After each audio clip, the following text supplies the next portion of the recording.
Hi friends, இன்றைக்கி நம்ம கருவேப்பிலை செடி பற்றி பார்க்க போகிறோம். பாருங்கள், செடி எவ்வளோ நல்லா அடர்த்தியாக இருக்குது பாருங்கள். நல்லா தளர்ந்துருக்கு பாருங்கள். நல்லா அடர்த்தியாகவும் இருக்குது. இது பாருங்க, நெடுன்ட்டு குச்சியாக அப்படியே ஹைட்டாக வளர்ந்துருக்கு பாருங்கள். ஆனால் அடர்த்தியாக வரல.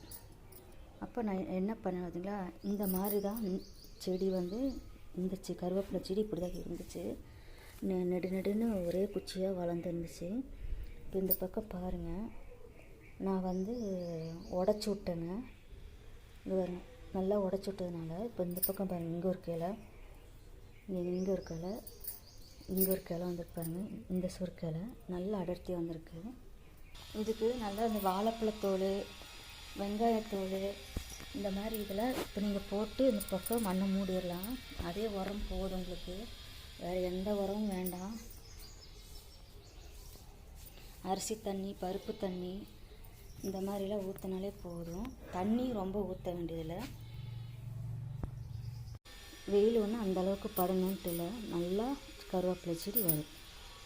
நல்லா பிஞ்சு கிளையாக இருந்தால் நல்லா உடச்சி விட்ருங்க. அடுத்து எல்லா பக்கம் நல்லா அடர்த்தியாக வரும்.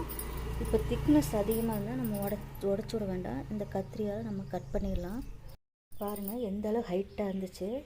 இப்போ நம்ம இந்த அளவுக்கு கட் பண்ணிட்டோம். ஒரு 20 நாளைக்கு அப்புறம் பார்க்கலாம், துளிர் கொடுக்கும்.